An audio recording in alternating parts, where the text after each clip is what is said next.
लिबास देखो, लिबास देखो, किसी का ना मालो जर देखो। सवारी करते हैं कुत्ते भी कार पर देखो। बरसन से जो रहा पला, कुतवा हमार गा कहूँ चला। कार्तिक माँ जबते लट्ठिम लट्ठा भा, तबते गायब पट्ठा भा। ना धूप बयार बरखा मानन, गांव गली कस्बा छानन। अखबार पढ़न तब हम जानन, दिल्ली में पाए गवा बंगला। कुतवा हमार गा कहूँ चला, बरसन से जो रहा पला।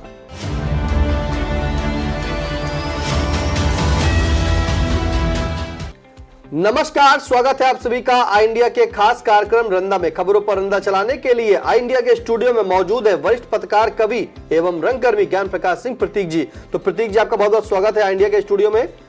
आज की पहली खबर की शुरुआत करेंगे जिस पर रंदा चलने वाला है। सिधौली नगर व आसपास के क्षेत्र में आवारा कुत्ते का आतंक, 6 घंटे में 43 को काटा। अब इस कुत्ते पर क्या कहेगा रंदा, सुनते हैं। रंदा ऐसे कुत्ते को काल भैरव सेना का सेनापति कहे या उसे बब्बर शेर की उपमा से नवाजे। इतना काम उसने मात्र 6 घंटे में कर दिखाया। उतना बड़ा काम तो मोहाली क्षेत्र का बाघ 2 साल में भी नहीं कर पाया। लगता है इतना पराक्रमी कुत्ता कहीं नॉन बायोलॉजिकल तो नहीं कि उसने जो आतंक मात्र 6 घंटे में फैला दिया। इतना बड़ा आतंक तो स्वयं आतंकवादी कई दिनों में भी नहीं फैला पाते। वो जनपद व प्रदेश की मीडिया की सुर्खियों में बना हुआ है। सिर्फ रंदा ने उसकी खबर इसलिए नहीं लिखी कि कुत्ता के स्वभाव में जो कटखटनापन है। अगर कहीं आदमी ने कुत्ते को काटा होता तो रंदा भी उसकी खबर चटखारेदार तेल पानी लगाकर लिखता।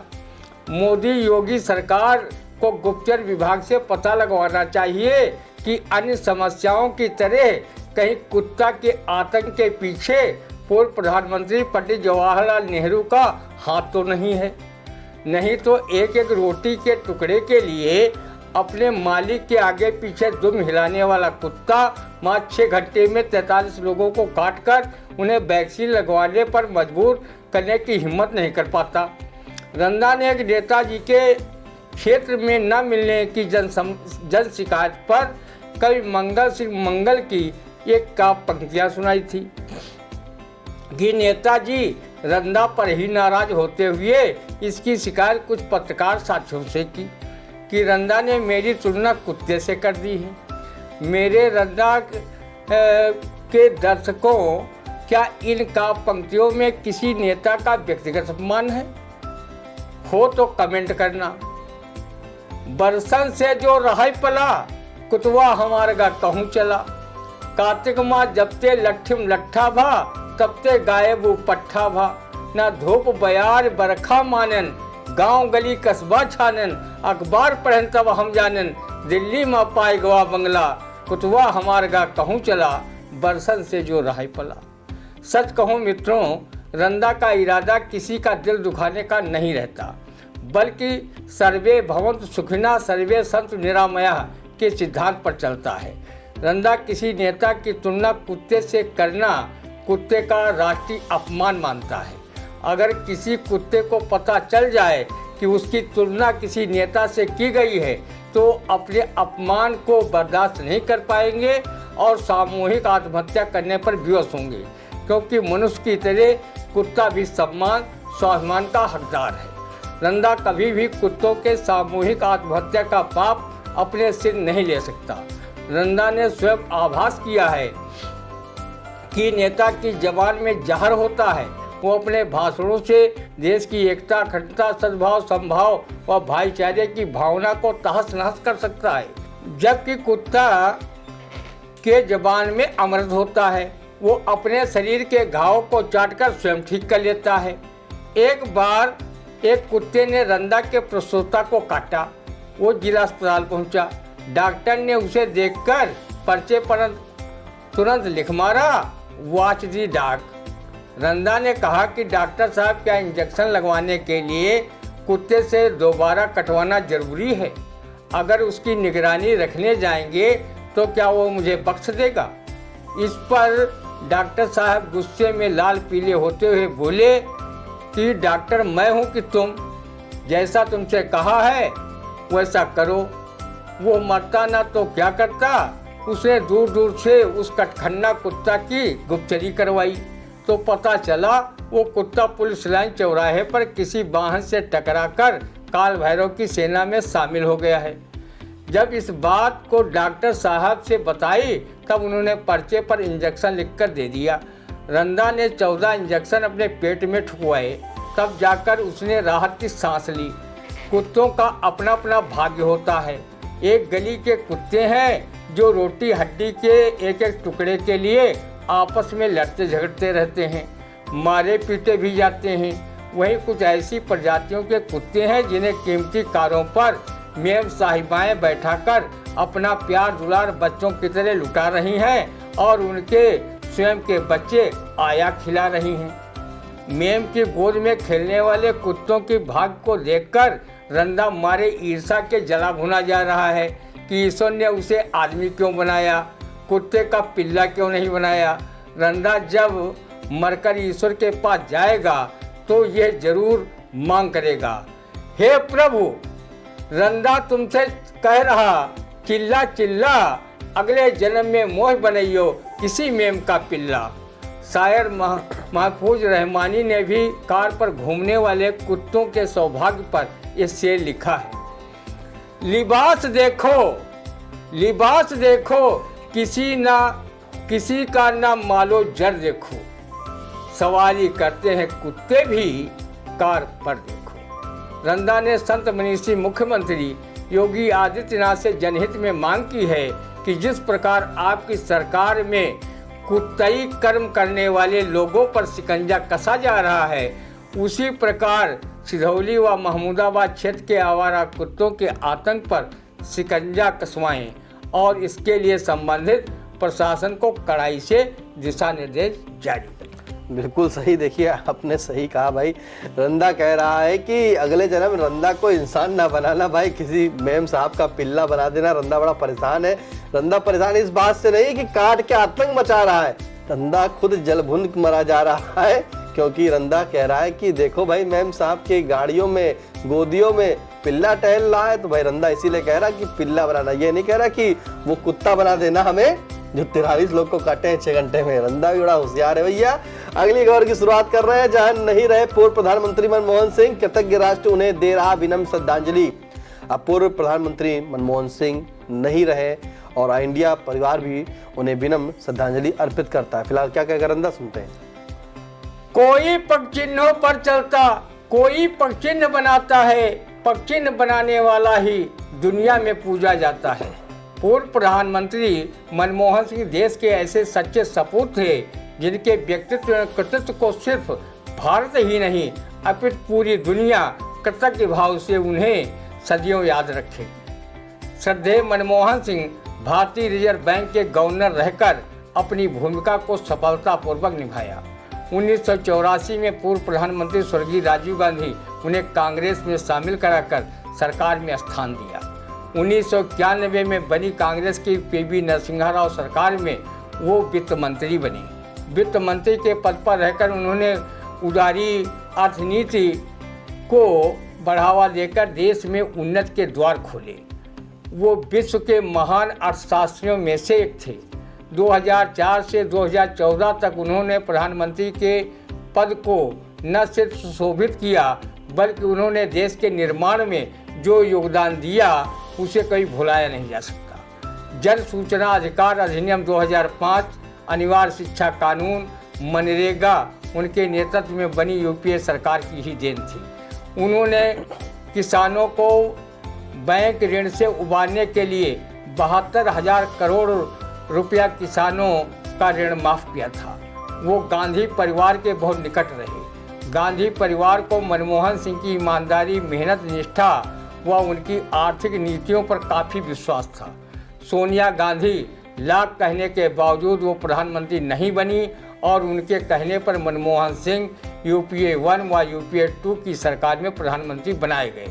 वो बहुत ही सज्जन, सरल स्वभाव के विद्वान अर्थशास्त्री थे।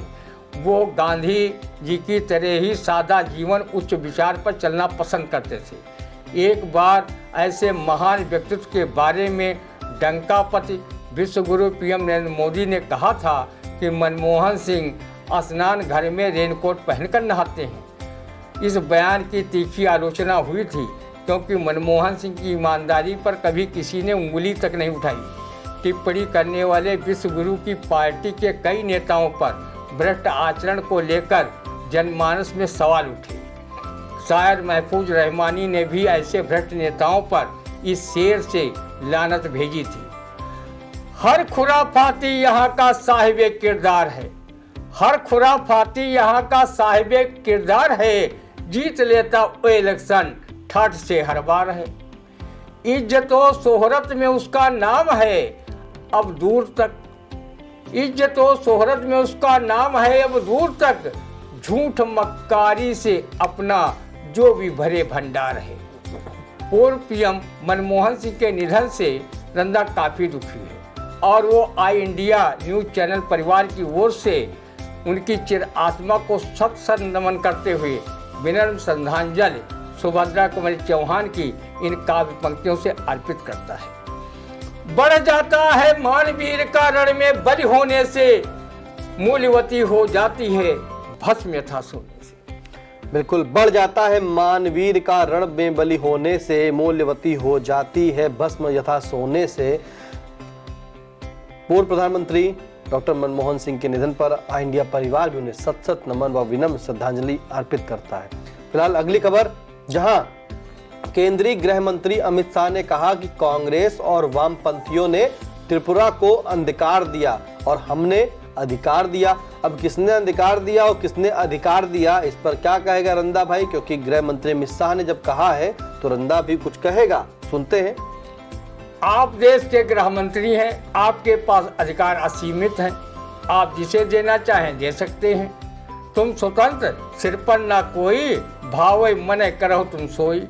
रंदा देश हित में जानना चाहता है कि मणिपुर तो भाजपा शासित राज्य है, ये अधिकार मणिपुर को क्यों नहीं दिए, जो वहाँ भी लोग शांतिपूर्वक अपना जीवन यापन कर सकें। मणिपुर गत वर्ष से धू धू कर जल रहा है, लाखों लोग बेघर हो गए हैं, हजारों जानें चली गई हैं, महिलाओं को निर्वस्त्र कर घुमाया गया है, बलात्कार की सैकड़ों घटनाएं हो गई हैं। पीड़ित लोग आज भी इस भीषण ठंड में शिविरों में रहने को मजबूर हैं, बच्चे स्कूल नहीं जा पा रहे हैं।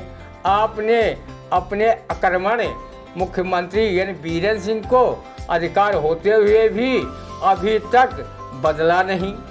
आपके डंकापति व विश्व गुरु प्रधानमंत्री नरेंद्र मोदी दुनिया भर में घूमते रहते हैं, लेकिन मणिपुर में जाने से वो क्यों कतरा रहे हैं? वो भी तो भारत का अभिन्न हिस्सा है, उसके साथ सौतेला व्यवहार क्यों किया जा रहा है? आपने अभी चंद दिन पहले अपने अधिकार का दुरुपयोग करते हुए संसद में संविधान निर्माता व कानूनविद डॉक्टर भीमराव अंबेडकर को लेकर ऐसा विवादित बयान दे दिया कि पूरा देश आप पर आग बबूला होकर धरना प्रदर्शन तक कर रहा है। एक आप हैं कि उस विवादित बयान पर माफ़ी मांगने को तैयार नहीं हैं। आपकी पार्टी के नेता आपके बचाव में तरह तरह के बयान जारी कर रहे हैं। आप माफ़ी मांगने से इतने छोटे नहीं हो जाते कि आपके कद पद को सूक्ष्मदर्शी से देखने पर भी देशवासी विवश होते। आज पूरा विपक्ष हमलावर है। रंदा बाबा योगी आदित्यनाथ का आपके पार्टी के नेता आपके बचाव में उतरे हैं। जिस बाबा योगी आदित्यनाथ का रंदा सम्मान करता है वो भी आपके बचाव में कह रहे हैं कि गृह मंत्री का बयान तोड़ मरोड़ कर पेश किया जा रहा है। रंदा जानना चाहता है कि अमित शाह को आप जैसा स्पष्टवादी संत मनीषी मुख्यमंत्री बचाव में उतरे तो रंदा जैसे काफ़ी लोगों को कष्ट तो होगा ही। रंदा आपसे सत्य बात सुनने को लालच रहता है। वो जानता है कि झूठ बोलता रहे, लेकिन संत मनीषी योगी बाबा आदित्यनाथ बोले झूठ तो कुछ अटपटा लगेगा ही। योगी जी, कम से कम ये बयान देने के पूर्व आपने सोचा होता कि सत्यमेव जयते भारत का राष्ट्रीय महावाक्य है। कबीर दास के इस दोहे से सीख ले लेते तो शायद आप सीसीटीवी के सामने संसद में अमित शाह के बाबा साहब पर दिए गए विवादित बयान को आप तोड़ मरोड़कर पेश किए जाने की बात न कहते, जिसमें झूठ का लबादा लिपटा हुआ है। सांच बराबर तप नहीं, सांच बराबर तप नहीं, झूठ बराबर पाप, जाके हृदय सांच है वाके हृदय आप। योगी जी कैमरा व दर्पण कभी झूठ नहीं बोला करते। ये अमित शाह ने बयान संसद के कैमरों के सामने दिया था। दर्पण कैमरा कभी तोड़ मरोड़ कर बातें नहीं दिखाता। वो कोई विपक्षी नेता नहीं जो वो उसे तोड़े मरोड़े। आपकी जगह कहीं कोई नायक नायिका यह बयान देता तो रंदा उसे किसी फिल्म का ये नगमा सुना देता। सजन रे झूठ मत बोलो, खुदा के पास जाना है, न घोड़ा है न हाथी है, मुझे पैदल ही जाना है। योगी आदित्यनाथ की जगह पर कोई अन्य नेता होता और वो बाबा साहब के प्रति गृह मंत्री द्वारा दिए गए बयान पर झूठ का लबादा उड़ाता तो वो कवि अवनीश मिश्र की ये काव्य पंक्तियाँ सादर समर्पित करता। जिन्होंने बनाई अफवाह से राह, जिन्होंने बनाई अफवाह से राह, उनकी कौन ले सकता था। न मूर्ख न विद्वान न साधु न संत, जो इधर उधर की उड़ाकर सत्य से दूर भगाकर अफवाह की खेती में जुटे हैं, हम ऐसे लोगों से ही लुटे हैं, हम ऐसे लोगों से ही लुटे हैं। बिल्कुल, जिन्होंने बनाई अफवाह से राह, उनकी कौन ले सकता था। न मूर्ख न विद्वान न साधु न संत, जो इधर उधर की उड़ाकर सत्य से दूर भगाकर अफवाह की खेती में जुटे हैं, हम ऐसे लोगों से ही लुटे हैं, हम ऐसे लोगों से ही लुटे हैं। फिलहाल कैसा लगा रंदा, आप कमेंट करके जरूर बताइएगा। कोई सुझाव हो तो भी कमेंट के माध्यम से जरूर बताइएगा। और हाँ, आपका अपना पसंदीदा चैनल अब 200 के पार हो चुका है, इसलिए प्यार और आशीर्वाद इसी तरह बनाए रखें। कोई सुझाव हो, कोई खबर हो तो कमेंट के माध्यम से जरूर बताएं। और आज का रंदा कैसा लगा आपको कमेंट के माध्यम से बताएं। फिर दीजिए इजाजत, फिर मिलते हैं आपसे अगले रंदा के कार्यक्रम में। तब तक के लिए नमस्कार।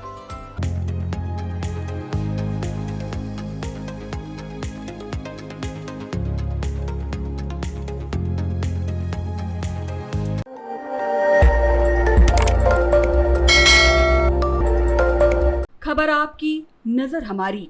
देखते रहिए आई इंडिया।